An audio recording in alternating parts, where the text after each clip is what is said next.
à la Cantorade. Venez avec nous sur Radio Laser prendre de la hauteur et du recul sur les interrogations multiples que nous et vous nous posons toutes et tous. Critiquons, proposons, réfléchissons dans l'humour et le respect. Explorez pendant un mois, chaque semaine, un sujet pertinent avec toujours un invité expert. Bonjour à toutes et à tous sur Radio Laser à la Cantorade. On se retrouve pour la 4e et dernière fois, mais il y en aura probablement d'autres aussi, avec Michel Cabaret, avec Yvon Lechevestrier et avec Bruno Mouguin. Bonjour. Bonjour. Et avec André. Bonjour. Et puis avec moi-même aussi, tiens. Oui, bonjour à soi-même. Bien, quoi. Et donc, on va clôturer donc cette série de discussions à propos de ce beau livre des étoiles plein les yeux. On rappelle que vous pouvez le trouver à Guichin, à la librairie Le Refuge, et bien sûr sur le site de l'Espace des Sciences. Hein. On vous indiquera ça au niveau du petit article qui accompagne les podcasts. Alors on va parler un peu d'une ou deux expositions, pas plus. L'exposition Les Dinosaures qui a eu beaucoup de succès peut-être, et puis l'exposition aussi Incroyable Cerveau, peut-être Michel. Oui. Alors pour les dinosaures, qu'est-ce que l'expérience était originale parce que lorsqu'on pense aux dinosaures, on pense aux gros dinosaures, aux Diplodocus par exemple. Mais nous, on n'avait pas trop de place à l'Espace des Sciences, donc il fallait trouver des petits dinosaures. Et puis, il se trouve que en Chine, par le biais d'un collègue scientifique qui est directeur du Muséum de Nantes, de Philippe Taquet, qui était le président de l'Académie des Sciences, qui est un grand paléontologue et qui connaît très très bien les dinosaures, à tel point qu'il y en a même un qui porte son nom, c'est le spécialiste européen des dinosaures. On avait su qu'en Chine, il y avait des gisements dans des carrières où on avait découvert des dinosaures à plumes. Et donc le sujet est extrêmement intéressant parce que c'était des petits dinosaures. Et puis les scientifiques qui se posent des questions sur un petit peu tout, ils ont analysé la composition de ce qui restait dans les fossiles. Et puis en observant bien les choses et en réfléchissant, on sait qu'il y a de la kératine dans les cheveux, mais aussi dans les écailles. Et on savait, d'un point de vue de la théorie de l'évolution, que les reptiles étaient des cousins des dinosaures. Et lorsqu'on pense aux sauriens, aux crocodiles, ils ont des grosses écailles sur leur peau, les lézards, etc. Et donc, en fait, c'est la même composition, justement, que les plumes. Les oiseaux. Aussi. Et donc, les oiseaux descendent probablement de ces reptiles. Et les dinosaures sont des cousins. Et donc, ils se sont dit, mais pourquoi les dinosaures n'auraient pas de plumes ? Alors, au départ, on pensait que les dinosaures n'avaient pas de plumes, mais on a démontré, les scientifiques ont découvert que beaucoup de dinosaures avaient des plumes. Donc déjà, ça, c'est une découverte quand même assez exceptionnelle et passionnante. Et dans le livre, on a présenté, et dans le cadre de nos expositions, l'Ancuornis, qui est le premier petit dinosaure à plumes, qui est très élégant, noir, rouge, blanc, très classe, comme petit dinosaure. Et puis aussi, les scientifiques se sont posé la question du vol aussi, puisque les dinosaures sont des cousins des oiseaux, puisque lorsqu'on voit un nuage d'oiseaux dans le ciel, on peut se dire que ce sont des descendants des dinosaures. Mais qui a inventé le vol ? Alors, est-ce que ce sont les dinosaures, les oiseaux ? Alors, les scientifiques, ils ont fait des expériences assez extraordinaires. Ils ont pris des petites cailles, et puis les petites cailles, ils leur ont caché les yeux, et puis ils ont observé que les cailles, elles montaient dans les arbres. Alors, si elles montent dans les arbres, c'est peut-être pour se jeter, et puis pour apprendre à voler. Et c'est peut-être comme ça que le vol est né chez les oiseaux. Peut-être, oui. Et donc, les dinosaures aussi faisaient peut-être de la même façon. Et donc, c'est comme ça, finalement, l'exposition, et c'est une démarche scientifique extrêmement intéressante, avec un trésor national chinois qui était à l'Espace des Sciences de Rennes, parce qu'on avait les pièces fossiles originales de ces dinosaures à plumes, et qui nous permet, nous, en tant que passeurs de sciences, de raconter le beau récit de la vie, de son évolution, de comprendre, lorsque l'on voit des oiseaux aujourd'hui, que finalement, ce sont des descendants des dinosaures, et puis de raconter tout cela aux enfants, aux parents, aux grands-parents, c'est quelque chose de formidable. Dire qu'il y a des pays où vous ne pouvez pas aborder ce genre de sujet. Je pense aux créationnistes, par exemple. Oui, c'est malheureux parce que... l'interprétation littérale de la Bible. Voilà. Ah oui, mais c'est même interdit dans je sais bien. Dans certains pays, en tout cas. Non, c'était très, très bien. Autre aspect également, Incroyable Cerveau. Très belle exposition également, avec Pascal Blanquet, je crois. Oui, Pascal Blanquet. Alors c'est vrai qu'à l'étage, au-dessus de l'exposition temporaire, actuellement sur le Rire, on a ce que moi j'appelle des expositions de référence qui restent plus longtemps que les expositions temporaires. Bon, la science, elle évolue toujours, donc on va pas garder nos expositions 20, 30 ans, 40 ans, 50 ans, donc il faut les renouveler. Mais on peut les garder sur des cycles un peu plus longs lorsque ces expositions sont de référence. La première, c'était sur la géologie armoricaine pour expliquer ce qu'est la tectonique des plaques. La seconde sur la biodiversité, c'était tous vivants, tous différents. Et puis celle-ci sur le cerveau. En fait, à Rennes, on a la chance d'avoir de grands neurologues scientifiques français qui, depuis Olivier Saboureau, aujourd'hui Gilles Edan et Pascal Blanquet aujourd'hui et d'autres, travaillent sur le cerveau. On a énormément de choses à apprendre sur le cerveau. Et puis aussi, dans l'exposition, on démontre aussi qu'on peut manipuler un petit peu les choses, que les GAFA, les publicitaires savent un petit peu apporter de la récompense au cerveau pour qu'on fabrique de la dopamine, si bien qu'il y a un côté aussi éducation, citoyenneté autour de cette exposition-là. Et puis on a un petit peu les meilleures manipulations scientifiques, enfin les meilleures démonstrations scientifiques qui existent autour du cerveau. La chambre d'âme, où on peut se tromper en observant la perspective d'une personne qui est petite, qui nous apparaît grande. On retrouve l'esprit du Palais de la Découverte dans cette exposition-là. Les meilleures expériences, finalement, sont là. Et cette exposition-là, elle plaît beaucoup aussi au public dans un décor,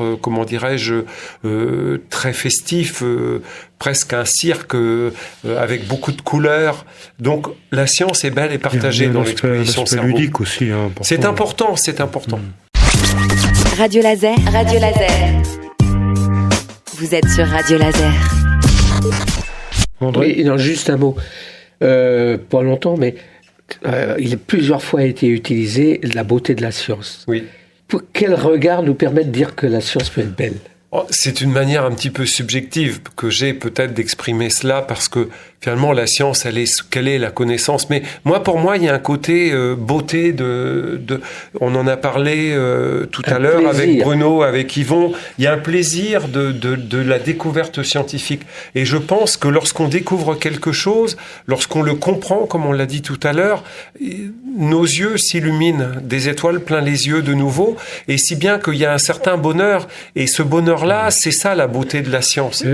Justement, on connaît aussi moi j'ai vu ça dans des labos aussi, quand quelque chose est trouvé, oui, au niveau de la physiologie par exemple, on peut visualiser l'interaction d'un agoniste d'une molécule avec son récepteur. C'est vrai. Par des signaux électriques ou autres. Et quand vous le voyez, c'est un grand bonheur, c'est une joie. Non, mais c'est ce que disait Kant, finalement, un plaisir désintéressé. Voilà. Désintéressé, un plaisir. Mais c'est un plaisir. Donc une satisfaction corporelle. C'est vrai aussi. Que la science est belle. J'avais eu la chance de voir, on n'en parle pas dans le livre, mais au Sécos, à l'époque, c'était les premiers à faire de la fécondation in vitro à Rennes. Et j'avais vu un spermatozoïde qui avait été mis à proximité d'ovocytes. Et c'est vrai que le fait de voir sous une loupe binoculaire, de passer du stade d'une cellule à 2 cellules, puis 4 cellules, avec une petite paroi en verre, on avait la vie sous les yeux. Ouais. Bon, ça, c'est quand même beau. C'est comme observer, Bruno, les anneaux de Saturne. Exactement. On parlait tout à l'heure, la première page du livre, ça peut être des cellules qui sont congelées. C'est vrai. Les remettre à la température ambiante et les revoir se diviser, c'est quelque chose de superbe. Mais oui. Sous son microscope, quoi. Ça dépend de l'esprit. C'est un vécu, je sais pas, en tous les cas, il y a un enthousiasme à voir ça se faire, alors que ça paraît très banal, mais c'est beau. Oui. C'était à l'état de vie latente, à moins 190 degrés, et tout moins d'un 196. Coup, 196, oui, merci. À moins 196. Et on la remet à 37 degrés Celsius, bien oxygénée, etc. Et ça repart. C'est beau. Oui, mais à condition d'avoir un esprit disponible et ouvert. Parce que quand on est enfermé dans des opinions, par exemple, obscurantistes, puisqu'on parlait de la lutte contre l'obscurantisme, elle n'est jamais achevée, cette lutte-là. C'est sûr. Ça durera tout le temps. Tant qu'il y aura des hommes, il y aura besoin de lutter contre l'obscurantisme. Donc il faut quand même avoir un esprit ouvert. À propos de la photo, je reviens à quelque chose de très concret. Cette photo est une photo d'un grand photographe rennais, Richard Dumas. D'accord. Et on a voulu aussi qu'il y ait cette belle photo-là. C'est vrai qu'elle est très belle. Ouais. Point de vue esthétique, c'est bien. Alors, en plus, on voit l'azote qui se vaporise, ça donne une image aussi... Deux manipulateurs avec ses gants. C'est vrai que c'est dans le laboratoire de Merlin et Yvon en parle. C'est vrai qu'on a fait ça. C'est un photographe qui recherche aussi la beauté des choses, quoi. Ouais. Il avait passé presque une matinée avec moi à découvrir les expositions, le planétarium et il avait le sens de l'observation, mais aussi de la lumière, de plein de choses que moi je ne savais pas bien apprécier probablement. Et donc il avait produit cette photographie et on en était très fiers. Là aussi, c'est un photographe breton. On en Tout parlait est dans notre breton. Avec un regard dans l'émission breton. précédente. Pur beurre. Un regard pur beurre. Salé. Ah oui. Ah oui. Ouais, De Guérande. Ah ben c'est bon. On est aux limites là. D'accord. Alors, on va pratiquement finir cette série de chroniques-là. Comme toujours, on procède, on envoie à nos invités un fil conducteur en leur proposant de délivrer un petit message à nos auditeurs. Donc, je ne sais pas si chacun parmi vous y a réfléchi. Yvon, peut-être ? Moi, j'ai envie de dire aux gens, prenez plaisir, si vous trouvez le livre, prenez plaisir à avoir le même plaisir que Michel et moi avons eu à le faire. Et je pense que c'est important aujourd'hui de partager ces plaisirs. Et je crois en plus que le livre permet justement de cultiver plus longtemps le plaisir. Aujourd'hui, avec les écrans, tout est fugace, tout est fugitif. On n'a pas besoin d'être branché. Et là, on va garder. Il y a une trace, c'est vraiment une trace. Oui, tout à fait. Vous avez pris beaucoup de plaisir à faire ce. Oui, énormément de plaisir à le faire avec Michel d'abord, énormément de plaisir à le faire avec Jean-Pierre Pallier, dont qu'on a évoqué tout à l'heure, au niveau de l'illustration. Plaisir avec l'imprimeur, qui lui-même nous a aidés à choisir le papier, nous a vraiment été de précieux conseils.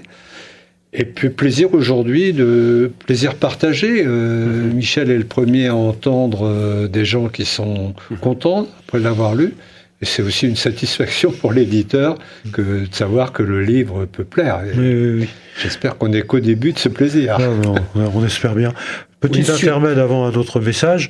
On devait parler un petit peu de la course à pied. La course à pied,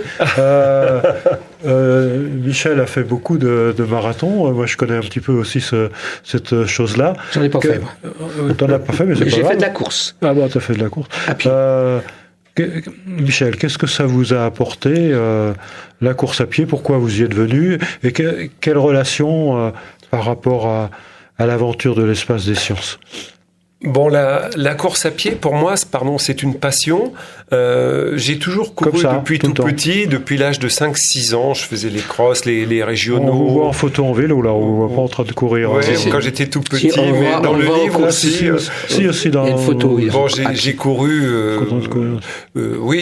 3000 km par an d'entraînement, près de 10 km chaque jour. Et donc, je pense qu'il y a un dialogue un petit peu, on est des êtres humains, on a besoin aussi de nous dépenser. Bon, là, c'est peut-être un petit peu de trop lorsqu'on fait des marathons, mais il y a une question aussi de se surpasser. Et c'est un dialogue aussi entre le corps et l'esprit, la course à pied. C'est-à-dire qu'on a un certain état physique, il faut pas le dépasser. Moi, ça me permet de ranger mes idées lorsque je cours, parce que l'espace des sciences, c'est une très très belle aventure, mais des fois il y a des moments un petit peu plus difficiles aussi, lorsqu'on parle de relations humaines, de construction, de tenir l'objectif, le cap, de ne pas lâcher. Donc la course à pied, c'est aussi sans être un échappatoire, mais c'est aussi être en condition physique pour vivre tout cela. Et j'ai toujours été assez passionné et puis endurant. Ça, c'était mon affaire. C'est-à-dire que lorsque je faisais un marathon, je disais toujours en plaisantant que j'attaquais au 38e kilomètre. De toute façon, le grand mur, c'est le 30e kilomètre sur le marathon. Il faut bien le franchir. Dans la quête scientifique, il y a toujours un grand mur aussi. Oui. Dans la quête de toute connaissance. C'est à partir du moment où on arrive à voir quelque chose, il faut y aller. Mon expérience aussi, puisque j'ai fait comme vous du marathon, ça permet aussi de se recentrer. Oui. Et quelque part, après... d'être son corps. Oui. Après, j'étais obligé de m'entraîner beaucoup aussi, pareil. Mais après avoir accéléré son cœur, accélérer la perfusion du cerveau, etc., je trouvais que je réfléchissais mieux, finalement. C'est vrai, ça apporte plus d'ordre à mes idées aussi. Mais au niveau physique, ça nous apporte beaucoup, parce que le moral vient aussi avec une bonne condition physique, quoi. Et c'est vrai qu'autrefois, les animaux, les hommes préhistoriques, c'était manger ou être mangé un petit peu, donc il fallait trouver de la nourriture, donc il fallait être usé, courir quelquefois, mais encore moins vite que les félins, donc il fallait manger ou être mangé. Aujourd'hui, les choses sont différentes, mais on a gardé ce côté physique absolument aussi nécessaire à notre équilibre, quoi. Et c'est vrai que moi, dans la course à pied, j'ai trouvé beaucoup de satisfaction. Puis on libère aussi des encéphalines et des endorphines. Et après, on en devient un peu dépendant. C'est sûr. C'est comme une drogue, arrivé à un certain seuil. On est en manque. Et on voit bien qu'il y en a qui en manquent. Aussi, ils m'ont connu courir un petit peu partout. C'est vrai. Quand on était un moment aux États-Unis, il y avait le choix. On avait 2 heures devant nous et que faire, oui, moi c'est plutôt me reposer du décalage horaire. Et puis après, 2 heures après la sieste, Michel, lui, ça y est, était capable de nous dire, à 300 mètres, il y a un truc là, à 200 mètres à droite, il y a encore un autre, et je suis passé par là, on a repris la voiture, on a découvert les lieux, mais on s'est dit, mais il est passé partout, quoi. Le corps, la marche du corps est le meilleur moyen de découvrir ce qui est autour de nous, finalement. Oui. J'ai visité Montréal et Houston aussi, comme ça, en courant. Parce que on a besoin. Il faut s'arrêter quand même de temps en temps. Bien sûr, oui. Pour regarder. On s'arrête. En tous les cas, ça apporte de l'endurance pour réaliser. Puis dans le livre, on explique aussi. Comme celui-ci. Pourquoi court-on ? Et puis on donne la parole à Stéphane Diagana aussi. Oui. Et on explique aussi, on explique un petit peu des choses contemporaines de la biologie du sport qui permettent aux scientifiques justement d'améliorer la performance sans recourir au dopage. Nous, notre dopage, c'est l'eau. On exagère. Non, je rigole. Pour dire à nos auditeurs, voyez, on boit de l'eau là en même temps que l'on fait ces de la planquette. C'est breton. Il y a un très beau livre que vient de produire Yvon sur planquette. Ah oui, Yvon a produit. Il est récent ce livre. Oui. Donc on vous le conseille aussi. Voilà. Celui-ci. Radio Laser. Radio Laser. Vous êtes sur Radio Laser. Peut-être, Bruno, un petit message par rapport aux étoiles, ou pas ? Par rapport, je dirais même à la manière d'observer, on dit souvent la curiosité est un vilain défaut, mais moi je dis que la curiosité permet l'ouverture d'esprit, puisque ça oblige à se poser des questions sur ce qu'on découvre, et souvent on voit que ce qu'on découvre n'a rien à voir avec ce que l'on croit. D'où la question de se poser encore plus de questions et d'ouvrir encore plus sa curiosité. Les articles scientifiques, ça se passe toujours comme ça. Oui. Vous faites une discussion-conclusion en vous posant encore de nouvelles questions par rapport aux résultats que vous avez obtenus. Les résultats, ça appelle à d'autres travaux. Exactement ce que vient de dire Bruno. Alors, on va finir par Michel Cabaret. Michel, vous allez nous faire... Beaucoup de choses ont été dites, mais moi j'espère avec ce livre susciter des vocations auprès des jeunes, donner le goût des sciences au plus grand nombre, faire en sorte que la science fasse partie de la culture, et puis qu'à travers ce beau livre, on puisse aussi découvrir que finalement... beaucoup de choses sont possibles dans la vie finalement. Moi, j'ai eu de la chance finalement de vous connaître, de passer aussi un bon moment là aujourd'hui ponctuellement, mais aussi d'avoir fait ces belles rencontres avec ces personnes qui m'ont beaucoup apporté, qui m'ont éclairé. Moi, j'ai eu la chance d'avoir une très belle équipe aussi avec moi, de rencontrer. Vous êtes bien soudés, une belle équipe. Cinquantaine de personnes. Voilà, et puis l'aventure est en cours, donc encore en marche, avec un beau projet à Morlaix, et donc encore une fois, ce livre, de Morlaix, c'est vrai aussi. C'est un témoignage, j'espère, pour l'avenir, parce que, pour conclure, j'aime bien cette citation d'Hubert Curien, parce que pour lui, les vrais héros étaient les bons savants, les découvreurs d'idées nouvelles, et il disait ceci: « Je voudrais revenir sur Terre, un instant, dans 1000 ans, juste le temps de voir ce que 30 générations de savants auront su découvrir et entendre, ce que les hommes de science seront alors en humeur de dire. » Très beau. Merci. Seront alors. Merci à Hubert. Je l'ai bien dit, hein ? Ouais, ça va. Merci Michel. Merci. Eh bien, on a fini ces 4 chroniques-là. Et donc, ça va passer sur l'antenne d'ici quelques temps. Donc, vous aurez les podcasts. Et surtout, n'oubliez pas, vous pouvez vous procurer ce livre à la librairie Le Refuge de Guichen et aller sur la boutique de l'Espace des Sciences. Voilà. Merci beaucoup, merci Yvon, merci Bruno et merci Michel merci. Pour ce beau livre. Merci André. Merci. Et portez-vous bien. Voilà, j'allais le dire, donc c'est fait. Bon week-end, à bientôt, au revoir. Au revoir. Au revoir.